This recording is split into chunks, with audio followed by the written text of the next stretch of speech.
السلام عليكم ورحمة الله وبركاته. نحمده ونصلي على رسوله الكريم. أما بعد، أعوذ بالله من الشيطان الرجيم. بسم الله الرحمن الرحيم. تأمرون بالمعروف ونهون عن المنكر. صدق الله العظيم. মহান মাহবুবের দরবারে কালিমাতুশ শুকর আদায় করি আলহামদুলিল্লাহ। ধর্মের মূল জিনিস হলো বিশ্বাস। ধর্মের মূল জিনিস হলো বিশ্বাস। বিশ্বাস অর্থাৎ ঈমান। ঈমান হলো বিশ্বাস। ঈমানের তিনটি অংশ। একটা হলো উচ্চারণ করা, অন্তরে বিশ্বাস স্থাপন করা, অঙ্গ প্রত্যঙ্গের দ্বারা কার্যে প্রমাণিত করা।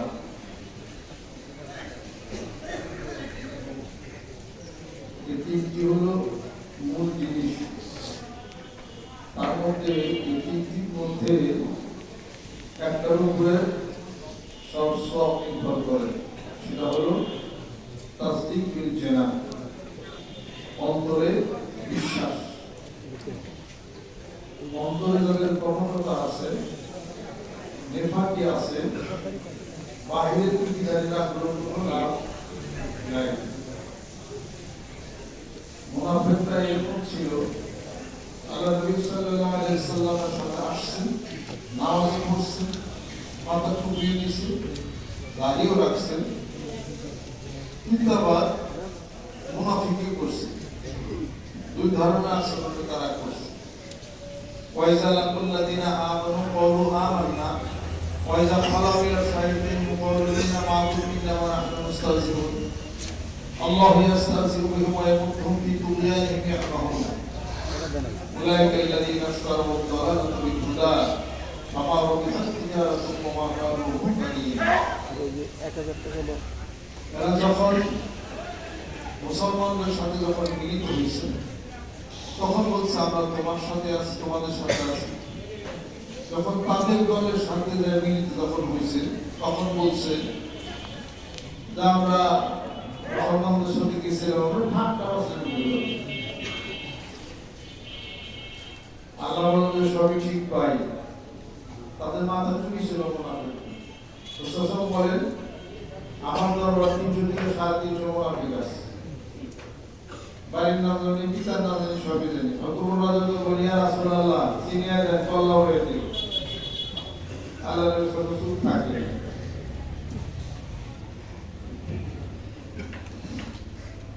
প্রত্যেকটি মুমিন ব্যক্তি হাসরের ময়দানে মুনাফিকের ভয়ে ভীত থাকবে। কেননা আমরা অসুস্থ ভালো না, জিজ্ঞাসা ভাই কেমন আছেন, আসি বলে কেমন, কিন্তু ওষুধ কিনে নিয়ে আসতো ডাক্তারের কাছে। কেউ জিজ্ঞাসা করলে বলে যান ভালো না, এটা বলে কেউ বলে ভালো আছে, কেমন আছে আল্লাহ ভালো আছে। হয়তো তার বিপদ বা গরু হারিয়ে গেছে, সাইকেল হারিয়ে গেছে, সমস্যার সুবিধা, এটা খুব সে মনে করবে হাসির ময়দানে ইমামুদ্দামানে থাকে মুনাফিক হয়ে। প্রত্যেকটি মানুষকে, প্রত্যেক মুমিন ব্যক্তিকে কবরে কম বেশি কিছু না কিছু মাটিতে চাপা দেবে, কিছু না কিছু মাটিতে চাপা সে দিবে। যেহেতু প্রত্যেকটি মানুষই কম বেশি কিছু না কিছু গুনাহ অপরাধ করি, ওই ব্যক্তি কবরের চাপ থেকে মাপ পাবে যে এই আমল করবে। আল্লাহুম্মা আনিস ওয়াহশাতি কবর, আল্লাহুম্মা আনিস ওয়াহশাতি ফি কবরি বলবে। কবর অন্ধকারে কিছু ফেরেশতা আছে, আমি হাদিসে বলতে পাইছি, অন্ধকারে কিছু ফেরেশতা আছে কবরে। তারা যখন তিনটা প্রশ্ন করা হয় আমার প্রভু আমার দিন ও আমার নাবিউকা, তারা রেডি থাকে। প্রশ্ন উত্তর দিতে না পারলে তাদের কোনো কথা নাই, নাই শুরু। কবরের সংকট বিভীষিকাময় অবস্থা, আল্লাহুম্মা ইন্নী আউযু বিকা মিন আযাবিল কবর, এটা যে পড়বে এই বিপদ থেকে আল্লাহ তাআলা রক্ষা করবে। কবরে নামার মাত্র কবরের খুশি ব্যক্তি আগুনের মধ্যে পড়ে যাবে। আল্লাহুম্মা আজিরনা মিনান নার, আল্লাহুম্মা আজিরনা মিনান নার, কেঁদে যে পড়বে কবর আগুন থেকে আল্লাহ পাক তাকে হেফাজত করবে। আলহামদুলিল্লাহ।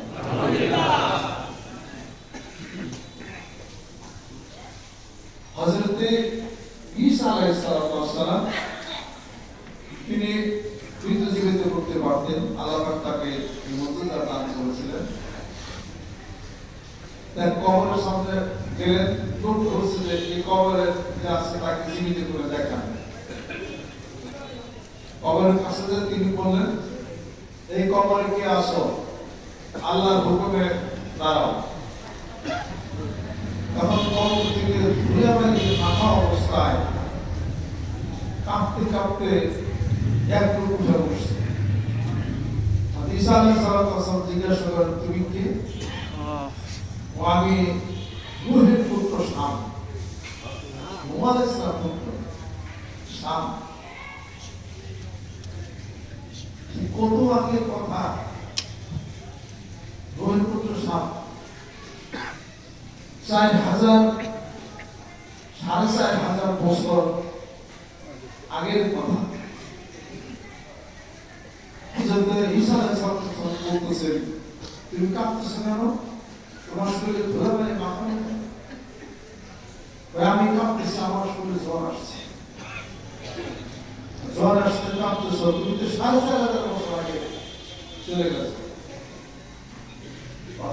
তখন বললেন যে আমি নূহের পুত্র, আমার পিতার নাম নূহ আলাইহিস সালাম, তার পুত্র আমি শাম। 4,000 বছর আগে আমার মৃত্যু হয়েছে, এই কবরে আমি আছি। তুমি কাঁপো কেন? তোমার শরীরে জ্বর কেন?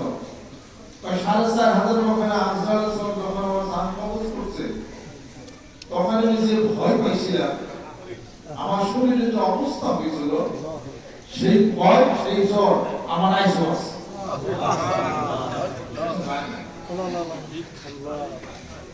যেখানে বললেন হযরত ঈসা আলাইহিস সালাম, ভাইয়া গেলেন, এটা কি অবস্থা? তুমি কি জানো? হ্যাঁ, আমি কোরআন কবজ করছি, জানি। তো রাজা সাহেব বললেন যে শ্রেষ্ঠ উম্মত যারা আছে তারা যদি কোরআন চুরি করে সূরা আল-বাকারা 255 নম্বর আয়াত শরীফ দ্বারা তেলাওয়াত করে এবং এই আমল যদি করে, অর্থাৎ আয়াতের সুবহানাল্লাহ 255 নম্বর আয়াতের কুরসি, আয়াতের কুরসি যদি তারা আমল করে, তাহলে এই কষ্ট আমার জান কবজের এই কষ্ট থেকে তারা লাঘব করে যাবে 1 বছর মতো। সুসংবাদ দুঃসংবাদ, কত খারাপ না বললাম, আজকে কিছু বলা যাবে?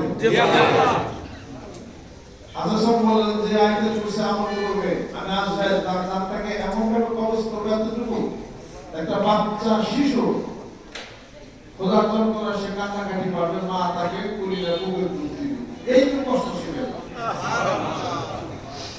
আমরা কিন্তু আসলাম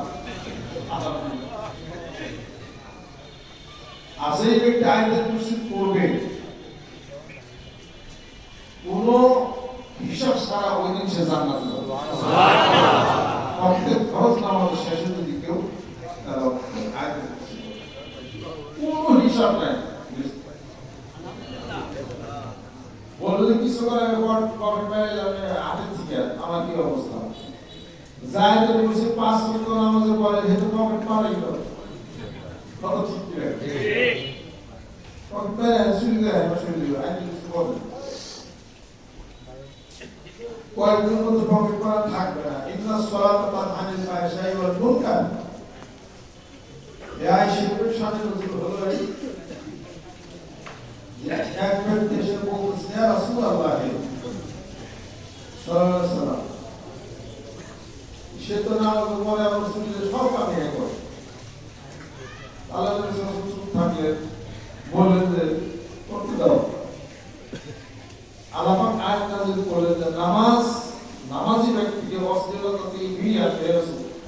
বলে দেন আল্লাহ রাসূল নামাজ পড়তে দাও, নামাজের দিয়ে নেন। কিছুদিন পরে ভালো লেগেছে আলহামদুলিল্লাহ।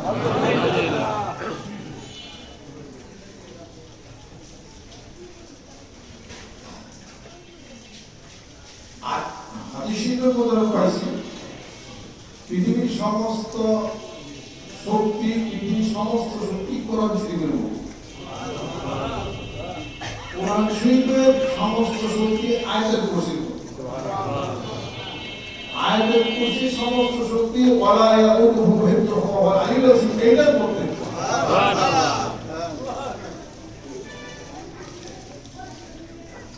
আল্লাহ পাকের শক্তি, ক্ষমতা, কুদরত যা কিছু আছে আয়াতুল কুরসির মধ্যে। আল্লাহ কেমন, আল্লাহ স্বরূপ বর্ণনা করছেন নূরের মধ্যে। مثل نوره كمشكاة فيها مصباح المصباح في زجاجة الزجاجة كأنها كوكب دري يوقد من شجرة مباركة زيتونة لا شرقية ولا غربية يكاد زيتها يضيء ولو لم تمسس نار يهدي الله بنوره من يشاء। এটা হচ্ছে আল্লাহকে আমরা শুরু করব। পৃথিবীর সমস্ত শক্তি কোরআন শরীফের সমস্ত শক্তি আয়াতুল কুরসির মধ্যে। আয়াতুল কুরসির সমস্ত শক্তি ওয়ালা ইয়াউদুহু ওয়ালা আলিল এদের মধ্যে। হাদিসের মধ্যে আসছে কোরআন শরীফের সবচেয়ে বড় আয়াত হলো আয়াতুল কুরসি। শক্তির মর্যাদা বৃদ্ধি আর অক্ষর শব্দের ভিত্তিতে কোরআন শরীফের সবচেয়ে বড় আয়াত হলো সূরা বাকারা 220 নম্বর আয়াত। ইয়া আইয়ুহাল্লাযীনা আমানু ইযা তাদায়াতুম বিদাইনিন ইলা আজালিন মুসাম্মা ফাকতুবুহু ওয়া লিয়াকতুব বাইনাকুম কাতিবুন বিল আদল। শেষ হলো। এটা হলো সবচেয়ে বড় আয়াত। আর মর্যাদা শক্তির ভিত্তিতে যে আয়াত সুবহানাল্লাহ। কোরআন শরীফের একটি আশার আয়াত আছে, ভরসার আয়াত, আরেকটা আছে নিরাশা। একটা আশার আয়াত আর হলো নিরাশার আয়াত। আশার আয়াত হলো এই লা তাকনাতু মির রাহমাতিল্লাহ। আল্লাহ বলেন আমার রহমত থেকে নিরাশ হইও না, দেবুয়া পানি করে।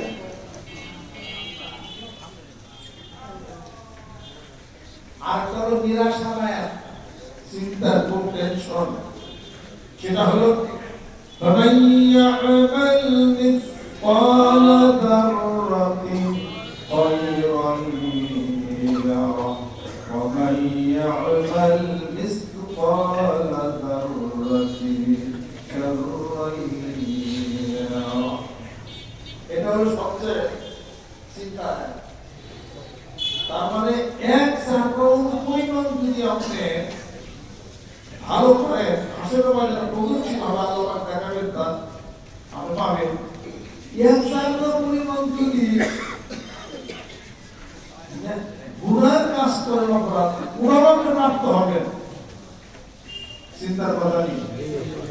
চিন্তা আল্লাহ দূর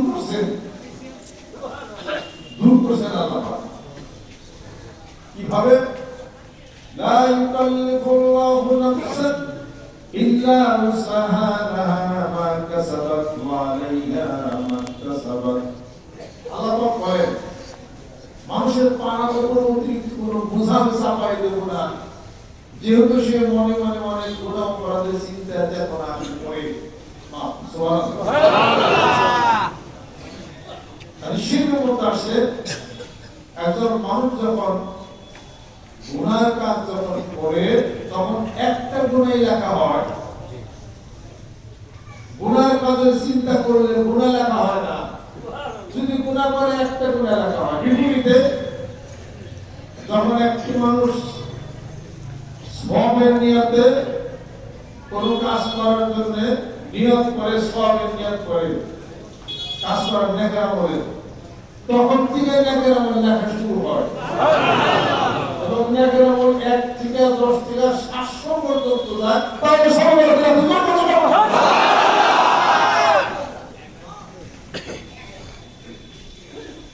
আল্লাহ তোমার জন্য খাবার হাত পিছিয়ে আছে জোর শোনা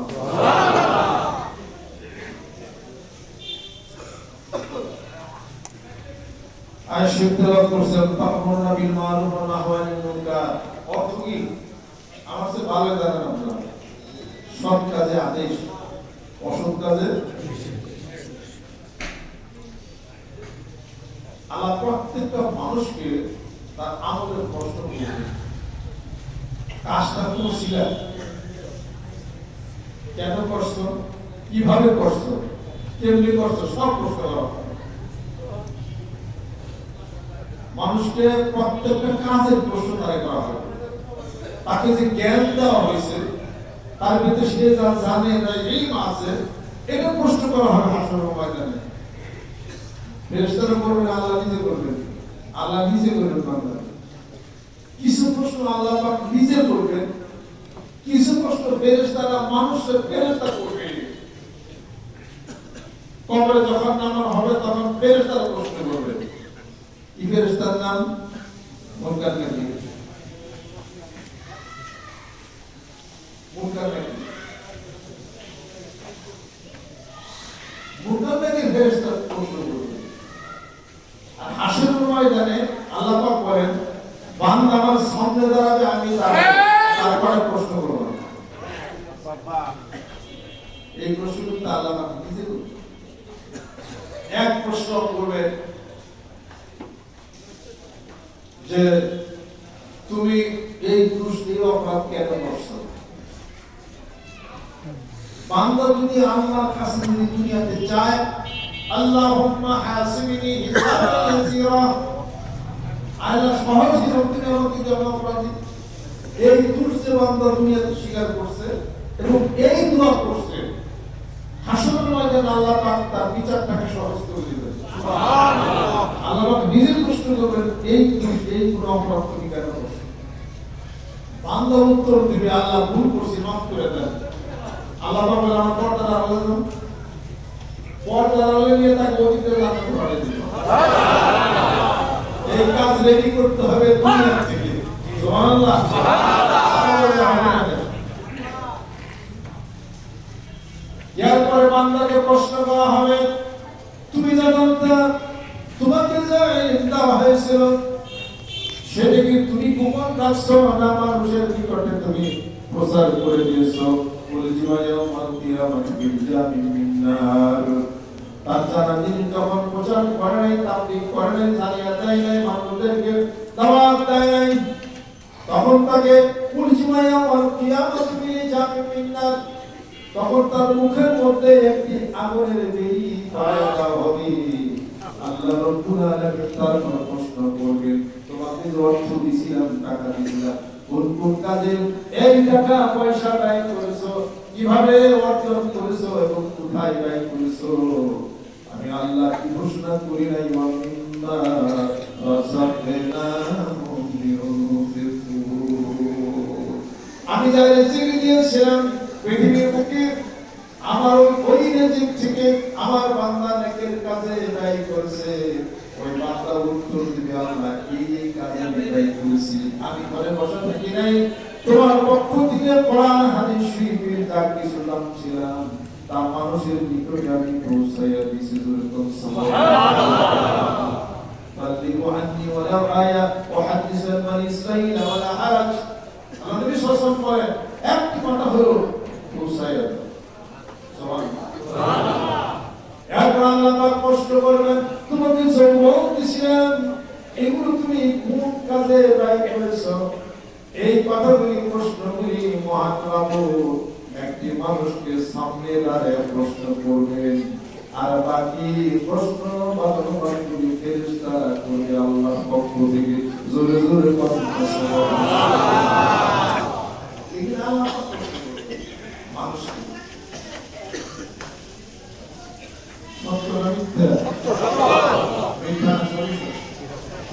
ঘটনা কিন্তু এরপরে ওই জ্ঞানী প্রশ্ন জ্ঞানী, ওই বুদ্ধিজীবী, ওই শিক্ষিত মানুষকে প্রশ্ন করা হবে, তোমার ক্ষমতা ছিল, তোমার যোগ্যতা ছিল, তুমি কেন তোমার জ্ঞান এলেমের বাড়িতে বসাছিলেন? কোন জ্ঞানীবান ব্যক্তি, আলেম ব্যক্তি, বুদ্ধিজীবী ব্যক্তি, তাদেরকে জ্ঞান দেওয়া হয়েছে, এলেম দেওয়া হয়েছে, তাদের পাশের প্রতিবেশী অথবা আত্মীয় স্বজন যদি বাদানুবাদ করে, সেটা হজরতের মধ্যে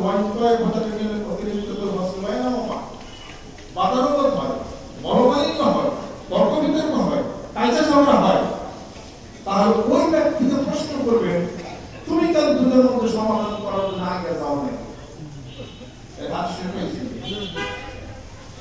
অন্যায় করলে বলতে হবে, অথবা তাদের মধ্যে সমাধান করাই দিতে হবে।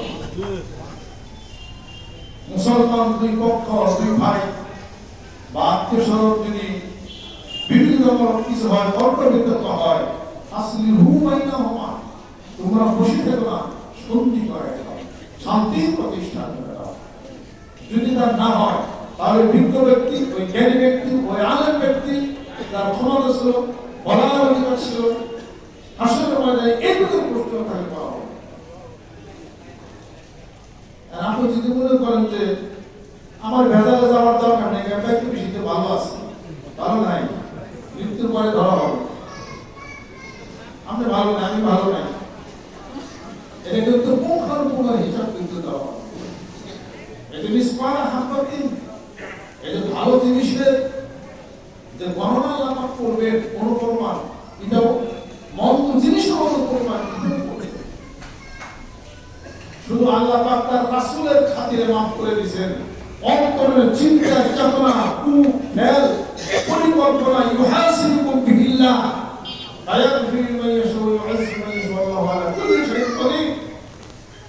মানুষ যখন তার অন্তরের চিন্তা চেতনার কোন গুনাহের কথা চিন্তা করবে, হাসরের ময়দানে আল্লাহ পাক তাও ধরবেন, তাও হিসাব দেখবেন। একমাত্র রাসূলের খাতিরে, আল্লাহর বন্ধুর খাতিরে তিনি মনে কষ্ট পাইছেন, চিন্তাগ্রস্ত হয়ে গেছেন, সাহাবারা চিন্তা করে গেছেন। আল্লাহ পাক শুধু রাসূলের খাতিরে, নবীর খাতিরে, আখির জামানার নবীর খাতিরে আমাদেরকে মাফ করে দিয়েছেন। মনে মনে কত চিন্তা তো হয় না, গুনাহের চিন্তা, অপরাধের চিন্তা কি হয় না? সব আল্লাহ লিখে, সব ধরে রাখে। একমাত্র নবীর জন্য মাফ হয়ে গেছে। কখনো তো মুশরিক করেন না। যে ব্যক্তি দরুদ সালাম পাঠ করবে, তালাওয়াত করবে, আল্লাহ পাক 10টা গুনাহ, 10টা সম্মান মর্যাদা আল্লাহ পাক তাকে বলে দিবেন। সঙ্গে সঙ্গে সম্পদ পৌঁছে যাবে, শোনার ফজিলত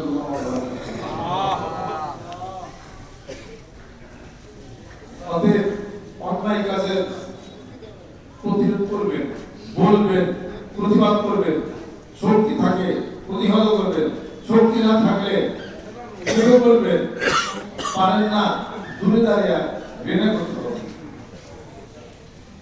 এসব কথা আছে। আর যারা প্রকৃত পক্ষে আল্লাহ রাসূলের রাস্তায় আসবেই না, দাওয়াত দিতে হবে, আসবে না, তখন আপনি কি করবে? তর্ক করবে, কোরআনকে বকা দিবে, আল্লাহ রাসূলকে দিবে, আল্লাহকে দিবে, শক্তি নাই, পারেন না, তারপরে কি কায়দা ঝগড়া করবেন না। ওয়ালিজ আনিল জাহিলিন, কোরআনুল কারীমের মধ্যে তাদেরকে বলা হয়েছে সত্য অবলম্বন করে, আল্লাহকে, আল্লাহ রাসূলকে চিনে দাওয়াত দেওয়ার পরম্পরা করে না। হে রাসূল, আপনি তাদের কাছ থেকে, এই মূর্খদের কাছ থেকে দূরে সরে যান। জোরে বলুন সুবহানাল্লাহ। আল্লাহ নবী সাল্লাল্লাহু আলাইহি ওয়াসাল্লাম দেখতেছিলেন আবু জাহেল পাশায় সহকারে তামজা কথা করতে, রাসূলকে বলাবলি করতেছে। মনে মনে কষ্ট পেলেন, যে কথাটা উত্তর আমি দিই। আল্লাহ পাক নিষেধ করলেন, হে রাসূল, আলিজ আনিল জাহিলিন, মূর্খদের কাছে আপনারা বুঝাইতে দেন না, আপনি বিরত থাকেন। এটা থেকেই আমরা দলিল করি। আল্লাহ পাক তার রাসূলকে দিয়া, উম্মতদেরকে দিয়া ভদ্রতা, সভ্যতা শিখাইছে। জোরে বলুন সুবহানাল্লাহ। ইয়া আইয়ুহাল্লাযীনা আমানু লা তারফা'উ আসওয়াতাকুম ফাওকা সাওতিন নবী ওয়া লা তাজহারু লাহু বিল কওলি কাজাহরি বা'দিকুম লিবা'দিন আন তাহবাতা আমালুকুম ওয়া আনতুম লা তাশউরুন। সুবহানাল্লাহ, সুবহানাল্লাহ। এই মুমিন বান্দারা শোনো, আমার রাসূলের সামনে জুলুজের কথা বলে না উচ্চ স্বরে, যেভাবে তোমরা নিজেদের সাথে জুলুজের কথা বলো, হতে পারে তোমাদের সমস্ত আমলগুলি বরবাদ। এই কথা থেকে হলো দলিল আসে, মুরব্বিগণ, বুজুর্গ ব্যক্তি, পিতামাতা, তাদের সাথে ভদ্রতা নিয়ে চলে, জোরে কথা না বলা, বাপের কথার উত্তর প্রদান না করা, মার কথার উত্তর প্রদান না করা। এমন বড় আলেম আছে, আলেম হইতে হইতে মানে হাদিসে পড়তে অনেক বড় মুক্তি হয়ে গেছে। और बोले बाबा समझ से तो उठे बैठे बैठे हो गया पता गया हाथी से को पूजा पता लगा जो कोई पारो तबा रुपए कोई और है आपा ये बोल से जो ते मुक्ति वाली हो और जो ते पिता के ऊपर जब कौन हो मार पे दिया जाएगा मैं मार से बोल रहे কত পারলে শত বুঝতে শত পারলে শত বুঝতেও পিতা সুযুক্ত হইল, মা সুযুক্ত হইল, বেশি বোঝাইতে যায় না, মাথা নিচে যায় পড়া বিষয় ভাই রহমতুল্লাহ মাথা আমার বললেন যে আমার মাসলে মজাবুল সাদিক কাছে যাই নাকি আমার রহমতুল্লাহ কাছে হুজুর এই মাসালা লাগবে এটা এবং মা ভাই রহমতুল্লাহ মা কইছে দামসাদ রহমতুল্লাহ বলে যে রোমান তুমি এই কথা আমার কাছে জানতে পারো, তুমি এই কথা ইস্তেমাল করে দিবি, কত মানুষ এলেন বিতরণ করতে। আমার মা বলছে যে মাস্টার রাখতে আছে, সুবহানাল্লাহ, সুবহানাল্লাহ। আর জানেন আরেকজনের কাছে দেখ আমি ফতোয়া আলমের স্বামীদের উপর এই তো বড় মুক্তি আমি কি রাখে এই মাস্টার তুই আমার জান বাস করে জান সাথে এটা মানতে হবে আমি এই জানি দেখতে আমরা হয়তো করতাম যত নিশা হয়েছে তত রসুল হয়েছে লা তামশিফিল আদমানা ইন্নাকা লান তাখরুল আদওয়ালান তাখরুল জিবালা তুলা আল্লাহ তাআলা ফরমান লা তামশিফিল আদমানা ইন্নাল্লাহা লা ইউহিব্বু কুল্লা মুখতালিন ফাখুর। আস্তাগফিরুল্লাহ, আস্তাগফিরুল্লাহ, লা ইলাহা লা হাওলা ওয়ালা চলে যাই হিন্দু ছিল মুসলমান হয়েছে। আচ্ছা মোহাম্মদ আউযু বিল্লাহি মিনাশ শাইতানির রাজীম বিসমিল্লাহির রহমানির রহিম তওবা কিয়া মানে সবুরি আতু সে আও সবুরে কামু সে আও বাইত কিয়া মানে ऊपर हाथ मोहम्मद नूरुल इस्लाम सिद्दीकी खलीफा अलहाज हजरत मौलाना अहमद नूरुल इस्लाम सिद्दीकी साहब आई मेरे इस तौबा और इस बयान कबूल फरमा ला हौला वला कुव्वता इल्ला बिल्लाह।